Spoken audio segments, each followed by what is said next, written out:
नमस्कार साथियों, मेरा नाम है मनीष भारती और आप देख रहे हैं संस्कृति पीसीएस चैनल। साथियों, आप जानते हैं कि अभी 69th बीपीएससी की जो प्रारंभिक परीक्षा प्रस्तावित है 30 सितंबर को, उसी के मद्देनज़र हम लोग क्या कर रहे हैं, बीपीएससी में प्रीवियस ईयर का जो क्वेश्चन पूछा गया है प्रीलिम्स का, उस पर डिस्कशन कर रहे हैं।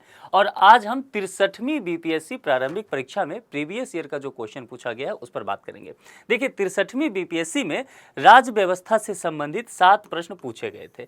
अच्छा, इसमें एक खासियत क्या है कि ये सातों प्रश्न जो पूछा गया था उसका दोहराव है, यानी कि 63वीं के बाद 64वीं, 65वीं, 66वीं, 67वीं, 68वीं में देखेंगे तो लगभग ये सातों प्रश्न या तो प्रश्न पूछ लिए गए हैं या कहीं न कहीं उसी टॉपिक से बीपीएससी प्रश्न पूछी है। तो जैसा कि मैं कहते रहा हूं कि हमारा इस प्रोग्राम कराने का एक उद्देश्य यह भी है कि आप जो पूछा जा रहा है प्रीवियस ईयर प्रश्न पत्रों को, उसे तो सही से समझ ही लीजिए। और समझना इसीलिए भी जरूरी है कि बीपीएससी लगातार दोहराव करती है प्रश्न का। तो यदि पुराना प्रश्न ही पूछ लिया जाए, कई बार प्रश्न के साथ साथ विकल्प भी हूबहू पूछ लिया जाता है, तो आप उसके साथ सहज हो, कम से कम वह गलत करके ना आए।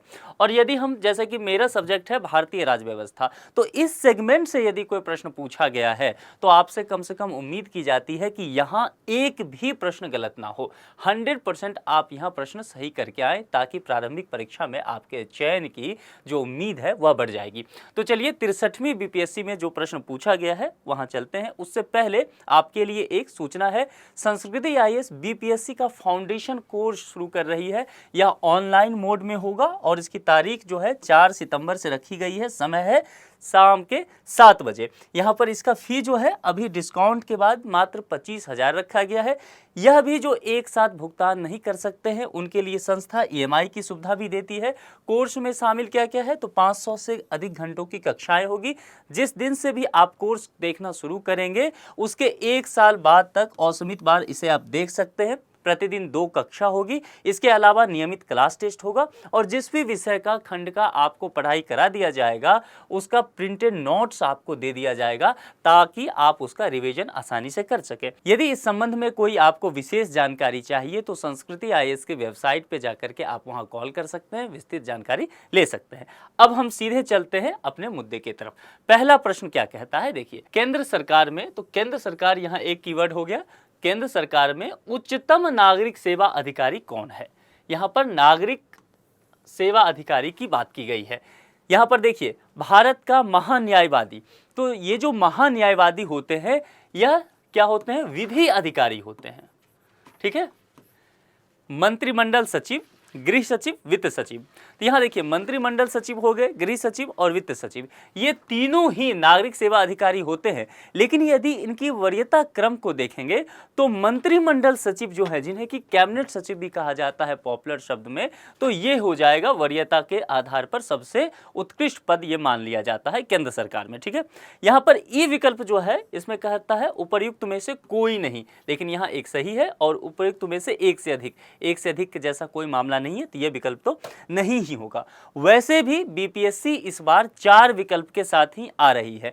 तो 69th का जो प्रीलिम्स एग्जामिनेशन होने वाला है, प्रस्तावित है 30 सितंबर को, उसमें जब आप परीक्षा देंगे तो ये 4 ही विकल्प आपको देखने को मिलेगा। ई का विकल्प इस बार नहीं दे रही है बीपीएससी, तो आपके लिए सरदर्द थोड़ा और कम होने वाला है। इसका सही जवाब क्या हो जाएगा, पहले का बी हो जाएगा, यानी कि मंत्रिमंडल सचिव जो होते हैं वही क्या होंगे, उच्चतम नागरिक सेवा अधिकारी हो जाएंगे।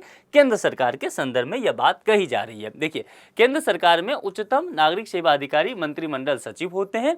वे सिविल सर्विसेज बोर्ड के पदेन अध्यक्ष भी होते हैं। ध्यान देना है, कुछ चीजें उसके इर्द गिर्द की पढ़ लीजिए। हो सकता है ये ना पूछकर ये पूछ ले कि सिविल सर्विसेज बोर्ड के पदेन अध्यक्ष कौन होते हैं, तो आपको ध्यान होना चाहिए कि मंत्रिमंडल सचिव जो होंगे वही उसके पदेन अध्यक्ष होते हैं। पदेन अध्यक्ष कहने का मतलब क्या है कि जो भी व्यक्ति इस पद पर आसीन होगा, ठीक है, मंत्रिमंडल सचिव के पद पर, वह क्या होगा, सिविल सर्विसेज बोर्ड का भी अध्यक्ष मान लिया जाएगा। ठीक है, ये भारतीय प्रशासनिक सेवा तथा भारत सरकार के नागरिक सेवा के प्रमुख भी होते हैं। चलिए ये प्रश्न हो गया। इसके बाद आगे बढ़ते हैं। भारत का प्रधानमंत्री किसके प्रति जवाबदेह होता है? यह प्रश्न पूछा भी गया है, कई बार पूछा गया है, 63 में भी बीपीएससी ने पूछ लिया है।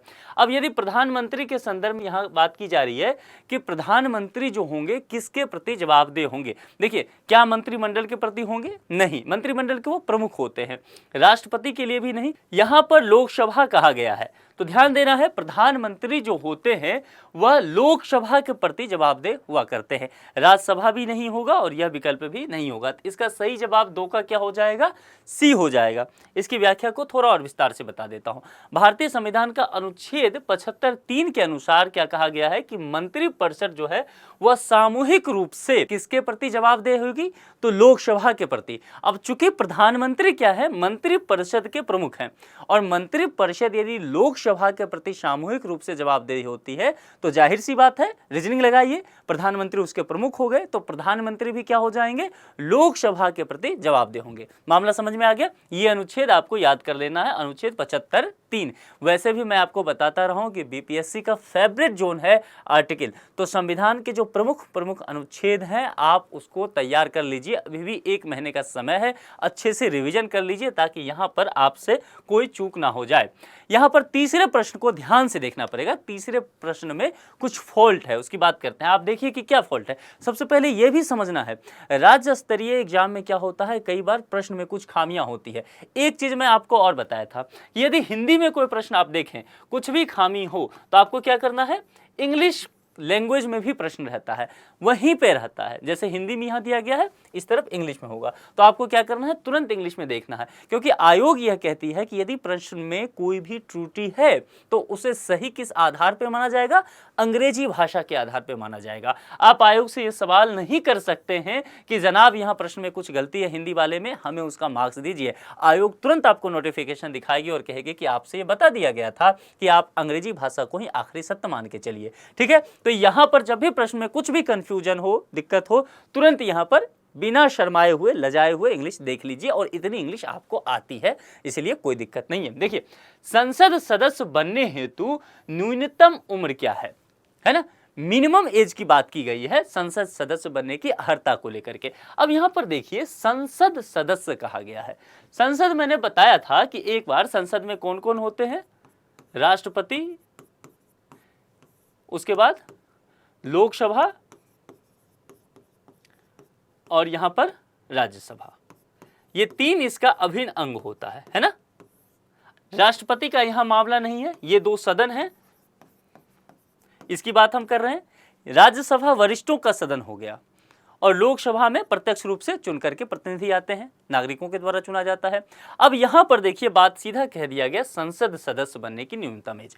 अब संसद सदस्य 2 तरीके से बनते हैं, या तो लोकसभा या राज्यसभा, और दोनों की उम्र अलग अलग है। यदि लोकसभा के संदर्भ में बात करें तो न्यूनतम उम्र जो है वह 25 ईयर्स होना चाहिए, और राज्यसभा के चूंकि वरिष्ठों का सदन इसे कहते हैं तो इसमें जो है उम्र थोड़ा ज्यादा है, 5 साल एक्स्ट्रा कर दिया गया है, तो कम से कम न्यूनतम उम्र राज्यसभा में जाना है तो 30 साल होना चाहिए। अब यहां पर यह प्रश्न में क्लियर किया ही नहीं है कि राज्यसभा की पूछा गया है कि ये लोकसभा पूछा गया है। चलिए एक चीज देख लेते हैं हम। देखिए, आपको हम तरीका बता रहे हैं कि प्रश्न अगर गलत हो या कुछ कंफ्यूजन हो तो कैसे हम वहां तक पहुंच सकते हैं, सही जवाब तक। इस तरह के प्रोग्राम कराने का मकसद सिर्फ ये नहीं होता है कि आपको आंसर बता देना, वो किताब में है, आप पढ़ते हैं, सब कुछ आपके पास है। इस तरह के प्रोग्राम कराने का हमारा उद्देश्य यह होता है कि प्रश्नों को अप्रोच कैसे करना है, कैसे सही जवाब तक पहुंचना है, कुछ कमियां हैं तो एग्जाम हॉल में जो आप पर प्रेशर बनने वाला है उस प्रेशर को हैंडल कैसे करना है, यह समझाने का हमारा मुख्य ध्येय है। अब देखिए, संसद सदस्य पूछ लिया गया, आपने देखा आपको कंफ्यूजन आ गया, यार यहाँ तो लोकसभा और राज्यसभा अलग अलग करके पूछा नहीं, संसद सदस्य 2 तरीके से बनते हैं। मजे की बात है कि दोनों का उम्र तो एक है नहीं कि चलो एक जैसा हो जाएगा, एज ग्रुप अलग अलग है। यदि लोकसभा 25, राज्यसभा 30 है। अब यहां देखेंगे, देखते हैं विकल्प में क्या दिया गया है। अगर विकल्प में 25 ही केवल दिया हुआ है, 30 की चर्चा नहीं है, तो हम मान के चलेंगे कि लोकसभा का होगा, लोकसभा का पूछा गया हुआ। चलिए देखते हैं, 18 वर्ष, 21 वर्ष, 25 वर्ष, 30 वर्ष। अरे हमने यहां देखा कि 25 वर्ष भी है और 30 वर्ष भी है, कंफ्यूजन क्रिएट हो गया। राज्यसभा के हिसाब से चलेंगे तो हम मान के चलेंगे कि विकल्प में केवल 30 वर्ष होना चाहिए, 25 नहीं होना चाहिए। अब यहां पर देखेंगे 18 वर्ष, 21 वर्ष, वर्ष, 25 वर्ष, 30 वर्ष, दोनों 25-30 है। मामला यहाँ फंसेगा कि यहाँ राज्यसभा होगा या लोकसभा होगा, और यहाँ पर उपयुक्त में से कोई नहीं, उपयुक्त में से एक से अधिक की बातें की गई है।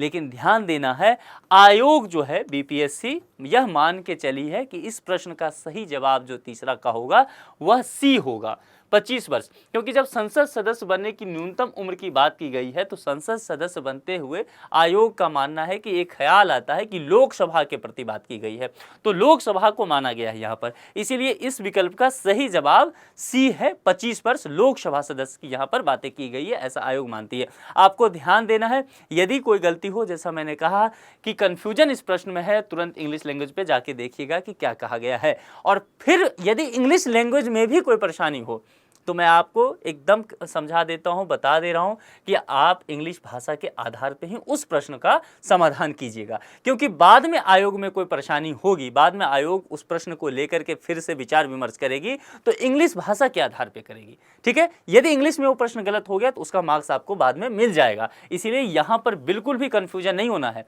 एग्जाम जो है केवल ज्ञान का परीक्षण नहीं है, ठीक है, यहां पर आपका प्रेजेंस ऑफ माइंड भी टेस्ट किया जाता है। तो इस हिसाब से तीसरा प्रश्न जो है आपके लिए निश्चित तौर पर ट्रिकी था और आपके प्रेजेंस ऑफ माइंड को टेस्ट करने वाला था, तो इसको भी ध्यान में रखना है। यहां जैसा कि मैंने बताया है वही सब चीजें हैं, आप चाहें तो इसका स्क्रीनशॉट ले सकते हैं, इसे समझ सकते हैं। चलिए चौथा प्रश्न देखते हैं। चौथा प्रश्न भी पूछा जा चुका है। चौथा प्रश्न जो है यहाँ पर कॉलेजियम से संबंधित बातें जब आएगी तो आप देखेंगे कि 68वीं बीपीएससी में भी इस प्रश्न को पूछा गया था, ठीक है। यहाँ पर घुमा के पूछा गया था, थोड़ा टॉपिक को घुमा दिया था, लेकिन यही बातें इसी टॉपिक से यह प्रश्न पूछ लिया गया था। यानी कि यह प्रश्न जो है या जिस टॉपिक से आया है, जैसे राष्ट्रपति की बात मैं करूँ तो यह इंपॉर्टेंट टॉपिक हो जाएगा। राज्यपाल, राष्ट्रपति, मुख्यमंत्री, प्रधानमंत्री, संघीय व्यवस्था, संसदीय प्रणाली, ये सभी टॉपिक, फंडामेंटल राइट, नीति निर्देशक तत्व हो गया, मौलिक कर्तव्य का पोर्शन हो गया, ये सभी पोर्शन जो मैं बता रहा हूँ भारतीय राज्य व्यवस्था के संदर्भ में बीपीएससी के लिहाज से प्रारंभिक परीक्षा हेतु बहुत ही महत्वपूर्ण पोर्शन है। इसलिए बार बार इसका रिविजन करके जाइएगा एग्जाम हॉल में। भारतीय सर्वोच्च न्यायालय में सुप्रीम कोर्ट की बात की गई है, न्यायाधीशों की नियुक्ति कौन करता है यह पूछा गया, ठीक है। अब यहां पर देखिए दो टॉपिक मैंने बताया कि ये टॉपिक इंपॉर्टेंट है, तो उसमें दो टॉपिक भी बताया था। कौन कौन सा? मैंने कहा था कि आप राष्ट्रपति के बारे में पढ़ लीजिएगा। अब न्यायाधीशों की नियुक्ति कौन करता है, तो यहाँ पर ध्यान देना है, न्यायाधीशों की नियुक्ति जो है वह राष्ट्रपति के द्वारा की जाती है। सही जवाब इसका बी में है। हम सीधे यहाँ चलते हैं।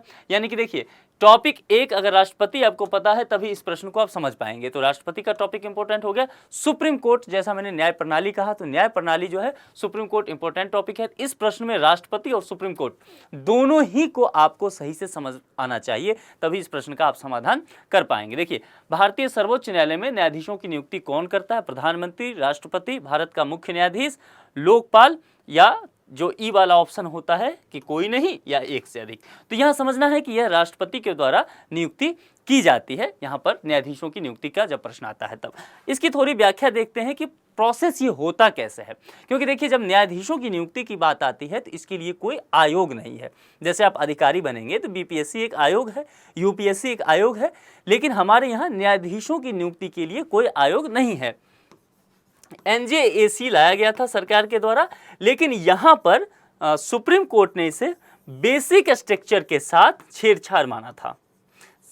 और केशवानंद भारती केस पढ़ाते हुए मैंने आपको बताया था कि सुप्रीम कोर्ट ने सरकार से स्पष्ट कहा था कि यदि आप बेसिक स्ट्रक्चर के साथ छेड़छाड़ करेंगे, यानी कि संविधान की जो मूल भावना है उसके साथ, आधारभूत ढांचे के साथ, तो मैं उस कानून को रद्द कर दूंगा। ठीक है, तो यहां पर एनजेएसी के साथ ऐसा माना था सुप्रीम कोर्ट ने कि यह बेसिक स्ट्रक्चर्स के साथ सरकार छेड़छाड़ करना चाहती है, इसीलिए इसे रद्द कर दिया गया था। तो यह एक आयोग ही था न्यायाधीशों की नियुक्ति के लिए, लेकिन यह अब लागू नहीं है। ठीक है, अपने निर्माण के साथ ही यह खत्म हो गया। तो फिर प्रश्न आता है कि न्यायाधीशों की नियुक्ति कैसे होती है। देखिए न्यायाधीशों की नियुक्ति जो है भारत में वह कॉलेजियम प्रणाली से होता है। इसका संविधान में कहीं जिक्र नहीं है। आपको मैंने पहले ये चर्चा किया था, आप जाकर के पहला एपिसोड देखिएगा जब मैं 68वीं बीपीएससी का डिस्कशन कर रहा था, उस दिन जो है मैंने डिस्कशन किया था। प्लेलिस्ट में जाइए और पहला ही एपिसोड इसका देख लीजिए, बहुत डिटेल से मैंने बताया था। उसमें मैंने फर्स्ट जजेस केस, सेकंड जजेस केस, इस सब की भी चर्चा की थी कि कैसे 90 के दशक से यह व्यवहार रूप में आ गया था। सेकंड जजेस केसेस के साथ कॉलेजियम पद्धति की बात की गई है। अब कॉलेजियम पद्धति के साथ क्या होता है, न्यायाधीशों का दो काम होता है, एक तो नियुक्ति होता है, दूसरा ट्रांसफर की बात की जाती है। ठीक है, अब यहां देखिए भारतीय संविधान के अनुच्छेद 124(2), यह अनुच्छेद बहुत इंपॉर्टेंट है, पहले भी बता चुका हूं मैं, इसे आप याद कर लीजिए, इसके क्या प्रावधान है इसे समझ लीजिए। 124(2) के अनुसार राष्ट्रपति सर्वोच्च न्यायालय के प्रत्येक न्यायाधीश को नियुक्ति करते हैं। जैसा कि मैंने कहा कि कॉलेजियम सिस्टम की द्वारा करते हैं, यह अनुशंसा किया जाता है सर्वोच्च न्यायालय द्वारा और उच्च न्यायालयों की न्यायाधीशों के लिए, यानी कि हाई कोर्ट के लिए भी और सुप्रीम कोर्ट के लिए भी यही करता है। यदि यहाँ पर हम सुप्रीम कोर्ट के न्यायाधीश की बात करें, मैं यहाँ लिख देता हूँ, सुप्रीम कोर्ट के न्यायाधीशों की नियुक्ति की बात करें तो 1+4 का फॉर्मूला आप समझ के चलिए। ये मैं आपको समझाने के लिए 1+4 बता रहा हूँ, ऐसा कुछ आप मान के नहीं चलिएगा कि संविधान या कोई कानून बता रहा है। 1 मतलब यहाँ हो गया कि CJI होंगे, चीफ जस्टिस ऑफ इंडिया जो होंगे, मुख्य न्यायाधीश भारत के सुप्रीम कोर्ट के, अभी कौन है, DY चंद्रचूड़ हैं। ये नाम भी ध्यान कर लीजिए क्योंकि DY चंद्रचूड़ ऐसे चीफ जस्टिस हैं जो काफ़ी मुखर माने जाते हैं, काफ़ी वो जो है चर्चा में बने रहते हैं। तो क्या पता जो बीपीएससी की नज़र जो है इन सबों से हट करके सीधे उनके नाम पे चला जाए, और बीपीएससी जो है वह काफ़ी इस तरह का फैक्चुअल प्रश्न पूछ लेती है। तो DY चंद्रचूड़ अभी हमारे CJI हैं। तो एक तो CJI होंगे, अगर मान लीजिए सुप्रीम कोर्ट में किन्हीं न्यायाधीश की नियुक्ति करनी है तो 5 लोग बैठेंगे, 5 लोग की कमेटी में एक हो जाएंगे CJI, और 4 लोग कौन होंगे, जो सीनियर मोस्ट जज होंगे, कहां के, सुप्रीम कोर्ट के। उसके बाद ये लोग तय करके अनुशंसा करते हैं, और भी इसमें प्रावधान है, मैं डिटेल से एपिसोड 1 में बताया हूं, इसीलिए यहां दोहराव से बच रहा हूं। ठीक है, ये नामों को क्या करेंगे, अनुशंसा कर देंगे, सिफारिश करेंगे किनके पास, राष्ट्रपति के पास, और राष्ट्रपति फिर उसके बाद जो है उस नाम पर विचार करते हैं, उनकी नियुक्ति करते हैं। तो यह पूरा प्रणाली इससे संबंधित है। इसका जवाब जो हो जाएगा बी होगा चौथे प्रश्न का। चलिए आगे बढ़ते हैं। 5वां, सर्वोच्च न्यायालय के न्यायाधीशों की सेवानिवृत्ति की उम्र क्या होती है, पूछा गया। कहाँ ध्यान देना है, जब भी इस तरह के प्रश्न आए ना तो देखना है, क्योंकि राज्य स्तरीय है, वह आपसे सर्वोच्च न्यायालय छोड़ के हाई कोर्ट भी पूछ सकता है। ठीक है, तो यहाँ पर सर्वोच्च न्यायालय का मतलब है कि सुप्रीम कोर्ट के संदर्भ में बात पूछी गई है। और न्यायाधीशों की सेवा निवृत्ति की उम्र यानी कि रिटायरमेंट का एज क्या होगा जजेस का, सुप्रीम कोर्ट के जजेस का, इससे संबंधित बातें की गई है। तो सुप्रीम कोर्ट के जजेस का जो रिटायरमेंट का एज होता है वह 65 वर्ष तय किया गया है। ठीक है, तो यहां पर देखिए 5वें प्रश्न का, अब चूंकि ये फैक्चुअल प्रश्न है, इसमें कुछ भी कॉन्सेप्ट लगाने जैसा नहीं है, तो बीपीएससी एग्जाम देते हुए आपको कुछ प्रश्न याद करना पड़ेगा। अब आप कहेंगे क्या रट्टा मारने बैठ जाए, मैं कहूंगा नहीं, ये तरीका बहुत अच्छा नहीं है। इससे बेहतर मैं कहूंगा कि आप टेस्ट सीरीज लगाइए, 1 महीना बचा है, लगातार जो है आप टेस्ट सीरीज लगाइए। इससे क्या होगा कि इस तरह के बहुत सारे टॉपिक आपके नज़र के सामने से बार बार गुजरेंगे और आप उस पर लगातार चिंतन मनन करेंगे और एग्जाम हॉल में उस सृजन में तब्दील हो जाएगा, आप उसका सही जवाब दे करके आएंगे। तो 5वां का जो सही जवाब आप देखिए सी है, 65 वर्ष सी में दिया गया है, इसके लिए इसका जवाब सही जो हो जाएगा वह सी हो जाएगा। भारतीय संविधान के अनुच्छेद 124(2), यहाँ फिर से यह अनुच्छेद चर्चा में आ गया, जो मैं लगातार कह रहा हूँ महत्वपूर्ण है। सर्वोच्च न्यायालय के न्यायाधीश की सेवानिवृत्ति की आयु 65 वर्ष निर्धारित की गई है। चलिए फैक्चुअल क्वेश्चन था, आगे बढ़ते हैं। पंचायती राज प्रणाली, पंचायती राज प्रणाली बहुत इंपॉर्टेंट है, मोस्ट इंपॉर्टेंट टॉपिक यह है बीपीएससी के लिहाज से। पंचायती राज प्रणाली, उसी के अंतर्गत जो है आप 11वीं अनुसूची तैयार कर लीजिए, 12वीं अनुसूची तैयार कर लीजिए, 73वां संविधान संशोधन जो हुआ था इसको सही से तैयार कर लीजिए। कितने विषय आते हैं पंचायती राज प्रणाली के अंतर्गत, इन सब चीज़ों पर तैयारी कर लीजिए, क्योंकि बीपीएससी हर बार जो है इस टॉपिक से कोई ना कोई प्रश्न लेकर के आ जाती है, इसीलिए आपके लिए बहुत महत्वपूर्ण होने वाला है। प्रश्न क्या है, पंचायती राज प्रणाली किस सूची में है। अब जब किस सूची में की बात की गई है तो आप जानते हैं कि 3 सूची होता है। कौन कौन सा होता है, एक संघ सूची होगा, संघ सूची के बाद क्या हो जाएगा, एक राज्य सूची हो जाएगा, राज्य सूची के बाद एक क्या हो जाएगा, समवर्ती सूची हो गई। अब यहां पर देख लीजिए, संघ सूची जो है इसमें वो सारे मुद्दे होंगे जिस पर केंद्र सरकार कानून बनाएगी।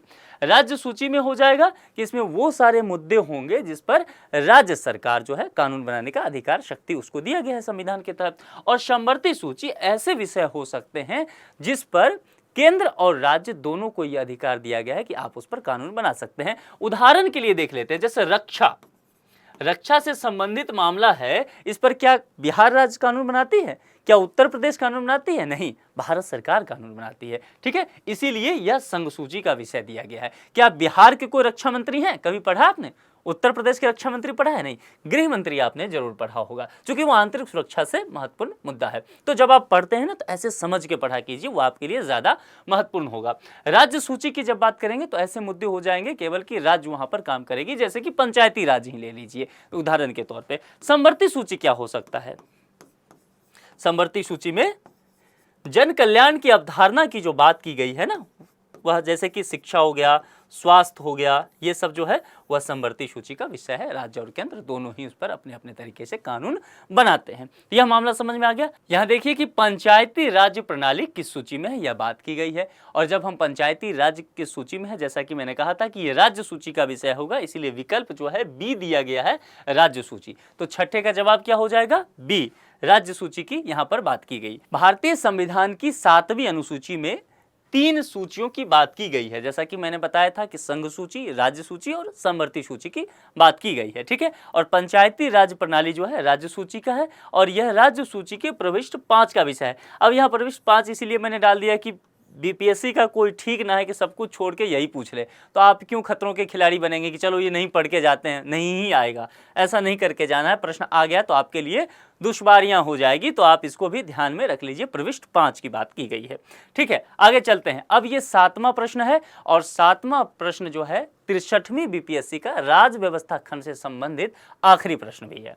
तो देखते हैं, किन राज्यों ने पंचायती राज संस्थाओं में स्त्रियों के 50% आरक्षण को वैध किया है? ध्यान देना है, तोड़ तोड़ के प्रश्न को पढ़िए। प्रश्न कितना भी जटिल हो, कठिन हो, कीवर्ड को पकड़िए सिर्फ और देखिए कि प्रश्न क्या पूछा गया है, वहां तक पहुंच जाइए। यहां पूछा गया है कि वो सभी राज्यों का नाम आप देख लीजिए कि कौन कौन है जो पंचायती राज व्यवस्था में महिलाओं को 50% आरक्षण देती है। मुद्दा यह है। अब यहां पर देखिए 4 विकल्प दिए गए हैं, बिहार, उत्तराखंड, मध्य प्रदेश, हिमाचल प्रदेश। बिहार एक ऐसा राज्य है जो पंचायती राज व्यवस्था में महिलाओं को 50% आरक्षण देने में अग्रणी राज्य रहा है। ठीक है, तो बिहार तो होगा ही, उत्तराखंड भी होगा, इसमें मध्य प्रदेश भी होगा और हिमाचल प्रदेश भी होगा। तो चारों ही जो विकल्प दिए गए हैं सही हैं। इसलिए आप यदि नजर दौड़ाएं तो आप पाएंगे कि डी में जो विकल्प डी है, 1 2 3 4 चारों विकल्प हैं, इसीलिए इसका 7वां का सही जवाब जो है वह डी हो जाएगा। व्याख्या को भी थोड़ा सा देख लेते हैं। बिहार, उत्तराखंड, हिमाचल प्रदेश, मध्य प्रदेश राज्यों ने पंचायती राज संस्थाओं में महिलाओं के लिए 50% आरक्षण को वैध किया गया है। इसके अलावा भी बहुत सारे ऐसे राज्य हैं जहां पर इस तरह की व्यवस्था की गई है। तो हो सकता है कि इन राज्यों का नाम ना पूछकर और जो बाकी राज्य हैं उनका नाम पूछ ले आयोग। तो एक बार देख लेते हैं। आंध्र प्रदेश, केरल, छत्तीसगढ़, झारखंड, महाराष्ट्र, ओडिशा, राजस्थान, कर्नाटक, पंजाब, सिक्किम, तमिलनाडु, तेलंगाना, पश्चिम बंगाल और त्रिपुरा में भी पंचायती राज में महिलाओं के लिए 50% जो है स्थान जो है वो आरक्षित किया गया है। तो यह इसका व्याख्या था। यही 7 प्रश्न जो है यह पूछा गया था राज्य व्यवस्था से संबंधित 63वीं बीपीएससी में। तो मैं उम्मीद करता हूं कि जितनी भी टॉपिक पर हमने बात की है, आप सिर्फ प्रश्नों को लेकर ना चलिए, आप टॉपिक को समझ लीजिए कि कौन कौन सा टॉपिक जो है हमारे लिए इंपॉर्टेंट होने वाला है। मैं पहले ही बताया था कि जैसे सुप्रीम कोर्ट से संबंधित बातें हो, यानी कि न्याय प्रणाली की जो बातें हो पढ़ लीजिए, राष्ट्रपति के साथ राज्यपाल पढ़ लिए, प्रधानमंत्री के साथ मुख्यमंत्री पढ़ लीजिए, आप संघीय व्यवस्था पढ़ लीजिए, आप संसदीय प्रणाली पढ़ लीजिए, फंडामेंटल राइट्स पढ़िए, फंडामेंटल ड्यूटीज पढ़िए, डीपीएसपी पढ़ लीजिए। ठीक है, और पंचायती राज व्यवस्था पढ़ लीजिए। उसमें 11वीं अनुसूची, 12वीं अनुसूची, 7वीं अनुसूची को ध्यान से देख लीजिए, कितने विषय 11वीं अनुसूची के तहत दिए गए हैं। पंचायती राज को अच्छे से तैयार कर लीजिए, क्योंकि इन सब पोर्शन से राज व्यवस्था से संबंधित लगातार प्रश्न बीपीएससी पूछती रही है। और इस बार भी देखिएगा 69वीं बीपीएससी का प्रीलिम्स जो होगा इन्हीं सब टॉपिक से इर्द गिर्द घूमता रहेगा, राज्य व्यवस्था से के संदर्भ में कह रहा हूं। ठीक है, तो अच्छे से इसको तैयार करके जाइए, लगातार रिवीजन कीजिए और देखते रहिए संस्कृति IAS PCS चैनल। यदि आपने अभी तक इस चैनल को सब्सक्राइब नहीं किया है तो जल्द से जल्द सब्सक्राइब कर लीजिए, क्योंकि हमारे जितने भी ऑनलाइन फैकल्टी हैं अपने अपने विषय के साथ आपके साथ प्रैक्टिस करने आएंगे। इस लेक्चर में मुझे दीजिए इजाजत, अपना ख्याल रखिए। Thank you.